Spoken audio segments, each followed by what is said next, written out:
Bonjour et bienvenue à tous dans cette vidéo où je vais vous parler de l'éditeur de page. Alors, qu'est-ce que l'éditeur de page? L'éditeur de page, c'est l'outil qui va vous permettre de transformer votre page esthétiquement parlant au niveau du design, et c'est-à-dire de façonner votre page comme vous le voulez, que vous puissiez mettre le texte que vous voulez, les photos que vous voulez, etc., etc. Donc ça va être l'éditeur de page. Vous allez pouvoir bien sûr éditer vos pages de site web ou vos pages marketing de tunnels de vente. Donc nous, chez Wolfeo, on va toujours vous proposer des templates pour pas que vous ayez à partir de zéro et à construire votre page de A à Z. Et du coup, pour vous faciliter la tâche, on vous propose des templates déjà tout prêts. Il va juste falloir, pour vous bien sûr, les personnaliser, mettre les couleurs que vous voulez, mettre vos propres textes, mettre vos propres images, etc., etc., que ça colle avec votre marque, avec ce que vous proposez. Donc, il y a l'éditeur de page pour le site web. Donc, on va venir cliquer sur site web. Ensuite, on va pouvoir cliquer sur thème. Et vous voyez que ici en haut, il y a le thème que vous avez sélectionné pour votre site web. Si vous venez cliquer sur le bouton Action et que vous déroulez et que vous cliquez sur Éditer la page d'accueil, eh bien entendu, ça va nous emmener sur l'éditeur de page. À partir du moment où on clique sur Éditer, on arrive sur l'éditeur de page et vous avez ici, vous voyez, euh, toutes les petites sections de la page avec les éléments, les colonnes, etc. Mais ça, on va rentrer en détail là-dessus un peu plus tard. Ensuite, la deuxième manière d'accéder à l'éditeur de page, c'est en partant de votre tunnel, de vos tunnels. Donc vous allez cliquer sur tunnel. Et puis, vous allez sélectionner un tunnel que vous voulez modifier. Donc, par exemple, moi, je vais prendre celui-ci. Et puis, vous allez toujours venir cliquer sur éditer la page. Et donc là, ça va venir éditer la première étape du tunnel, donc l'étape capture. Donc, je clique sur éditer la page. Une fois que vous êtes sur l'éditeur de page, maintenant, il y a quelque chose à bien comprendre. C'est qu'une page, elle se structure. Elle a une certaine sculpture. C'est comme si elle avait un squelette. Donc, une page, elle se compose tout le temps de sections. Et là, quand je parle de section, ça va être un carré vert. Vous voyez, un grand carré vert. Ici, en haut à gauche, c'est écrit section médium. Ensuite, elle se compose, dans chaque section, il y a une sous-section qui, elle aussi, va être en vert. Vous voyez, ici, c'est un carré vert qui s'appelle section large. Et dans chaque sous-section, il va y avoir des colonnes. Donc les colonnes, c'est en bleu, c'est un carré bleu. Il peut y en avoir une ou il peut y en avoir deux, trois, plusieurs colonnes. Et dans chaque colonne, il y a des éléments. Et les éléments, c'est en orange. Et tout ce qui est éléments, ça va être les titres, le texte, les images, les boutons et plein d'autres choses.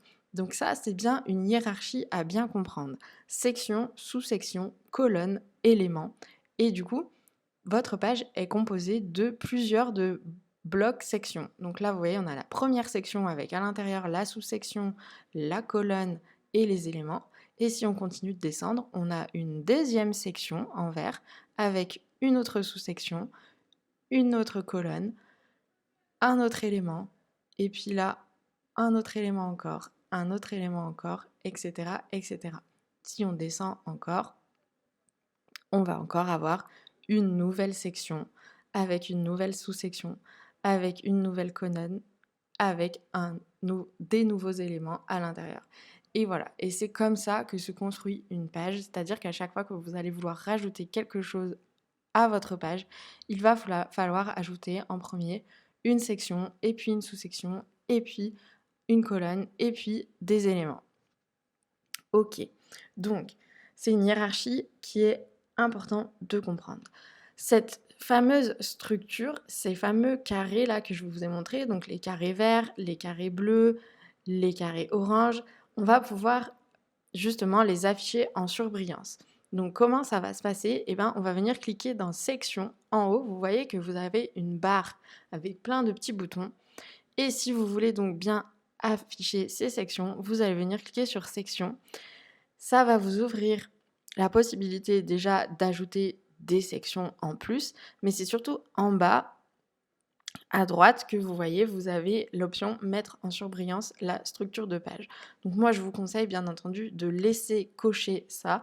C'est ce qui va vous permettre de voir justement tout ce que je vous ai montré, les carrés verts, les carrés bleus, les carrés orange pour bien distinguer toute la hiérarchie, toute la structure de la page. Ok. Ensuite, en haut dans la barre de boutons, on a aussi le bouton structure. Quand on va cliquer sur ce bouton structure, eh ben, il va nous afficher littéralement la structure de la page. Donc cette page-là, elle est composée d'une moyenne section, d'une section large, et si je descends encore, je vais pouvoir voir la section d'après, théoriquement, voilà, d'une nouvelle section à nouveau, et d'une très petite section. Et donc, je vois bien qu'à l'intérieur de chacune de ces sections, j'ai des sous-sections avec des colonnes et des éléments orange. Un moyen de bien visualiser la structure de votre page et de ne pas vous mélanger et de ne pas vous perdre. À savoir que grâce à cet outil structure, vous allez pouvoir décider aussi que vous pouvez afficher des choses sur mobile, sur tablette ou sur ordinateur et vous allez pouvoir un peu jouer avec ça. Donc par exemple, là, moi, je veux que cette première section, donc celle-ci, la moyenne section, vous voyez, eh ben, je veux qu'elle s'affiche uniquement sur mobile. Donc je vais cliquer sur le petit ordinateur, je vais cliquer sur la petite tablette et en fait, elle va s'afficher uniquement sur mobile. Voilà. Parce que je vois bien que le mobile, ici, il est en surbrillance, il est en blanc, alors que les deux autres sont en gris. Si je veux, au contraire, rajouter cette section uniquement sur ordinateur, mais pas sur mobile et pas sur tablette, je vais pareil jouer avec ces petits icônes. Ensuite, vous voyez ici, j'ai les 3 petits points. Ça va me permettre de dupliquer la section si je veux, de la déplacer, de la supprimer ou d'ouvrir les paramètres de cette section. Et donc, je peux faire ça avec tous les éléments de la structure si j'ai envie. Ensuite, on va pouvoir aussi jouer avec les éléments, jouer avec les positionnements des éléments. Donc, souvenez-vous, les éléments, c'est tout ce qui est en orange, c'est tout ce qui est titre, image, bouton, vidéo, etc., etc. Ces éléments, je peux les déplacer si je veux. Par exemple, là, je veux déplacer mon gros titre, comment gagner 1 à 2 kg de muscle par mois sans prendre trop de gras pendant une compétition. Donc, je passe ma souris sur le titre, donc ça me met en surbrillance le carré orange qui correspond à cet élément titre et je vais venir cliquer sur la petite croix en haut là. Je vais rester cliquer dessus et ça va me permettre d'aller déplacer mon titre. Par exemple, je peux le mettre en dessous de mon bouton finalement, vous voyez. Et là, du coup, j'ai changé mon titre. Il est passé de au-dessus de mon bouton à en dessous de mon bouton. Et je peux faire la même chose avec, par exemple, le bouton. Je peux même le... Donc, je clique sur la petite croix, là, je reste cliquer et je fais glisser comme ceci, par exemple, juste au-dessus du formation gratuite 5 jours. Voilà, et je vais pouvoir un peu déplacer les éléments à ma guise comme je veux. À chaque fois que je vais vouloir modifier un élément, comment ça va se passer? Par exemple, là, j'aimerais bien faire en sorte que mon titre soit en plus petit. Eh bien, je vais venir cliquer sur la roue crantée ici, donc le deuxième petit icône. Et là, ça va m'ouvrir tous les paramètres de cet élément, donc de ce titre que je viens de sélectionner. Donc vous voyez, je peux en fait ici sélectionner la marge, donc c'est-à-dire plus la marge est haute, plus ça va le faire descendre, vous voyez. Je peux décider de la police si je veux, voilà. Je peux décider de la taille, hop, voilà, grâce au curseur. Je peux décider de la couleur, décider d'un fond aussi si je veux la mettre en surbrillance, de l'alignement. À chaque fois que je veux modifier un élément, je vais venir cliquer sur la roue crantée et ça va m'ouvrir plein de paramètres comme celui-ci que je vais pouvoir modifier un peu et jouer avec mes titres. Vous allez me dire si je veux changer le titre, si je veux changer vraiment les mots qui sont écrits, et ben ça va être très facile, c'est un peu comme dans un document Word par exemple. Vous cliquez, vous placez votre curseur là où vous voulez modifier le texte et puis vous effacez. Voilà, par exemple, au lieu de mettre pendant une compétition, j'ai envie de mettre pendant un concours, et ben je vais écrire pendant un concours. Et voilà, et là j'ai modifié mon texte comme je le voulais. Ensuite, on va pouvoir sur les éditeurs marketing modifier le style de la page. Donc, qu'est-ce que ça veut dire modifier le style de la page? Donc, vous allez aller en haut dans la barre de boutons, vous avez vu, dans Réglages, style de la page et là, vous allez pouvoir en fait décider que tous les titres seront dans telle police d'écriture. Vous allez pouvoir décider que, ben, du coup, tous les textes seront en taille 31 par exemple et qu'ils seront tous écrits en noir. Et vous allez pouvoir aussi modifier le texte des paragraphes, donc de la même manière. Donc ça, c'est quelque chose que vous pouvez faire sur l'éditeur de page marketing. Bien sûr, après, même si vous modifiez le style de la page d'une certaine manière, ça ne vous empêchera pas de modifier un élément en particulier comme vous le voulez, un titre par exemple en particulier comme vous le voulez, toujours en venant cliquer sur la roue crantée et en ouvrant ces paramètres de droite. En termes de boutons en haut de la page aussi, dans les réglages, nous avons l'option SEO. Donc là, ça va être pour paramétrer tout ce qui est référencement, tout ce qu'on veut qui apparaisse en termes de référencement sur les moteurs de recherche, etc. Le titre de la page, les mots-clés qu'on veut faire ressortir, la description, etc. Et vous pouvez même ajouter une image réseaux sociaux en cliquant sur le petit icône ici et en ajoutant une image à partir de votre espace média. Donc ça, ce sera une image qui va apparaître quand vous allez partager votre fameux tunnel sur les réseaux sociaux. Ok, vous avez aussi la possibilité de l'indexer ou non dans les moteurs de recherche. Donc là, ça veut dire que si elle n'est pas indexée, en fait, elle n'apparaîtra pas dans les moteurs de recherche. Donc on sauvegarde le tout. Ça, c'est les options SEO. Ok. Ensuite, dans Réglages, toujours dans Réglages, nous avons les codes de tracking. Donc là, ça va être pour rentrer un code qui va vous permettre d'effectuer le tracking de votre page. Donc si vous n'y connaissez rien, c'est pas grave, vous n'êtes pas obligé de remplir cette partie-là, ce n'est pas l'important dans l'immédiat. Et on a aussi du coup la possibilité bien sûr de changer le fond de la page, de mettre soit juste une couleur ou une image qui va être un fond sur toute la page en fait. Mais là, moi, je ne vais pas en mettre parce que, vous voyez, j'ai déjà mis une image ici et puis ensuite, après, j'ai du blanc. Donc voilà. Et si on regarde bien, qu'on retourne dans fond, on voit bien que ma couleur de fond, c'est du blanc ici à droite. Ensuite, on va aussi avoir le bouton pop-up qui va nous permettre de créer un pop-up. Donc créer un pop-up, c'est une fenêtre qui va popper sur votre écran pour, par exemple, proposer au lecteur de s'inscrire à votre newsletter, etc., etc. Donc, il suffit de venir cliquer sur pop-up, créer un pop-up et d'éditer votre pop-up comme vous éditeriez une page, en fait, voilà, et venir modifier les infos, etc., etc.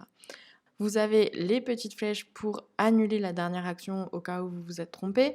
Et vous avez le petit timer ici qui va vous permettre en fait de récupérer la dernière sauvegarde de votre page. Par exemple, si sans faire exprès vous vous déconnectez de Wolfeo via une autre page, et ben vous allez perdre tout ce que vous êtes en train de faire ici sur l'éditeur de page et en fait Wolfeo sauvegarde automatiquement des versions un peu à intervalles réguliers pour que si vous vous déconnectez sans faire exprès, vous puissiez revenir et dire je veux récupérer la version du 28 juillet à 11h39. Ensuite, donc, nous avons le bouton structure qu'on a déjà vu, le bouton section. Donc là, ça va être pour venir insérer une section. Donc, je vais vous montrer. Par exemple, je décide d'insérer une petite section tout en bas ici. Je l'insère comme ceci, c'est-à-dire que je sélectionne ma section, je laisse appuyer mon clic pour la faire glisser et venir l'ajouter ici.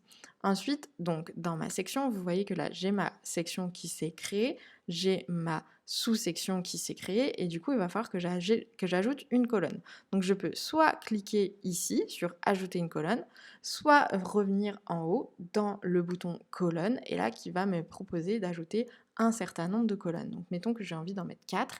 Je clique sur le 4 colonnes, je reste appuyé et je vais venir faire glisser pour ajouter mes 4 colonnes ici. Et vous voyez que là, j'ai mes 4 colonnes bleues qui ont été ajoutées dans lesquelles je vais devoir ajouter un élément ou plusieurs éléments dans chaque colonne, ce qui nous renvoie au bouton élément ici dans insérer un élément. Et du coup, on a tous les éléments qu'on peut insérer ici. Donc on a du titre, du texte, de l'image, vidéo, bouton, formulaire, lecteur audio, compte à rebours. On a plein de choses différentes qu'on peut ajouter. Et du coup, on va les passer en revue un peu plus tard pour être sûr que vous avez bien compris tous les éléments et tout ce qu'on peut faire avec l'éditeur de page. On a bien entendu l'aperçu, donc si vous voulez avoir un aperçu de votre page, c'est-à-dire comment ça va rendre à la fin, ok. Et puis, on a bien entendu l'option sauvegarder, c'est-à-dire de ne pas oublier de sauvegarder à chaque fois que vous faites quelque chose, ou en tout cas à chaque fois que vous avez bien avancé, ou à chaque fois que vous terminez. Ok, donc là, vous avez déjà eu un petit aperçu de l'éditeur de page. Euh, Maintenant, ce qui va être intéressant aussi de garder à l'esprit, c'est comment on partage le lien de cette page. Donc attention, ce n'est pas le lien ici, parce que ça va être le lien de l'éditeur de page. Donc si vous partagez ça à vos clients, ça ne va pas faire. Ce n'est pas non plus le lien de l'aperçu, parce que ce n'est qu'un aperçu, justement. Donc ce n'est pas ces deux liens-là. Pour partager le lien de votre page à votre prospect, à votre client, il va falloir revenir sur Wolfeo, sur le tunnel de vente. Donc on va faire un retour, ok, et puis vous allez retourner donc sur votre page de tunnel de vente, et puis comme d'habitude, c'est comme si vous vouliez partager votre tunnel en question, on va venir ici dans adresse, donc on est toujours bien sur la page de capture que je viens d'éditer, ok, et on va venir ici dans adresse et c'est ce lien qu'il va falloir partager. Donc on va copier le lien, on va cliquer sur copier le lien. Là, ça va l'enregistrer automatiquement dans notre ordinateur et on va pouvoir venir le coller n'importe où dans la barre de recherche internet pour accéder à la page. On va pouvoir le coller dans une publication Facebook, on va pouvoir le coller dans un message privé pour l'envoyer en privé à quelqu'un, etc., etc. Donc pour partager le fameux lien de cette page, c'est toujours ici. Voilà. Donc voilà, vous avez eu un petit aperçu, un tour d'horizon de l'éditeur de page. J'espère que ça pourra vous aider pour, du coup, construire vos propres pages.